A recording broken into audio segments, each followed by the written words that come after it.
हाँ, यस, तो respiratory stimulant, yes, सो उसकी वजह से पेशेंट अलर्ट रहेगा। जब कोई स्ट्रॉन्ग स्मेल उसकी नाक के पास रखेंगे तो वो अलर्ट रहेगा। अलर्ट होने से उसका सर्कुलेशन थोड़ा सा इम्प्रूव होगा।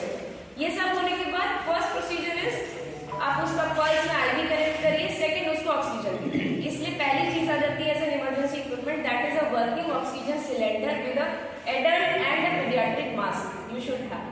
अगर आप पीडियाट्रिक पेशेंट मैनेज कर रहे हैं, मेक श्योर आप एक पीडियोडोंटिस्ट या एक पीडियाट्रिशियन से कनेक्टेड है, या फिर आपके पास पीडियाट्रिक जो स्केल है उसका सब वैल्यूज उसमें पेशेंट को किसी तरह का मेडिकल इमरजेंसी है तो स्पॉट एक टर्म है, SPORT। स्पॉट टर्म से आप उस चीज को बहुत हद तक हम लोग ठीक कर सकते हैं। S का फुल फॉर्म है स्टॉप ट्रीटमेंट। आप जैसे देख रहे हैं कि मेडिकल इमरजेंसी हुआ तो आप उसी समय ट्रीटमेंट को स्टॉप कर दें। P का फुल फॉर्म है पोजीशन योर पेशेंट। जो पेशेंट जो बट पोजीशन के बारे में बता रहे थे, आप उसको हेड को डाउन, हाँ बस वही एजमा के केस में नहीं करते। तीसरा ऑप्शन आपके पास ऑक्सीजन सप्लाई, मतलब ऑक्सीजन सिलेंडर या जो है वो आपके पास होना चाहिए। चौथा है रीएश्योर पेशेंट को, फिर आप रीएश्योर कीजिए।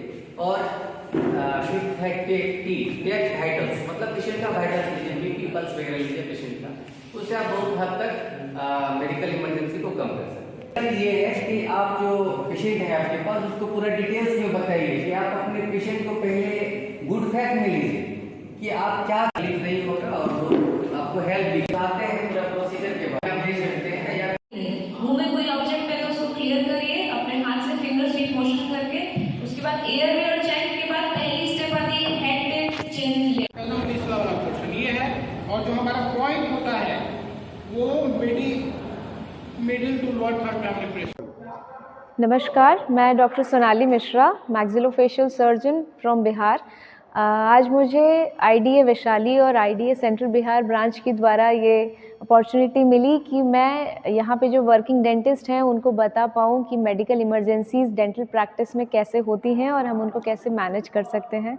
साथ ही में इसी मौके का फ़ायदा उठाते हुए हम लोगों ने CPR भी डेमोन्स्ट्रेट किया डेंटिस्ट में, जिसमें कि जो मरीज अगर आपके क्लिनिक पे किसी इमरजेंसी के तहत बेहोश हो जाता है तो आप CPR करके कैसे उसको रिवाइव कर सकते हैं, जो कि BLS एक कोर्स के अंदर बताया जाता है, जो कि सभी डेंटिस्ट के लिए करना अनिवार्य है गवर्नमेंट की तरफ से।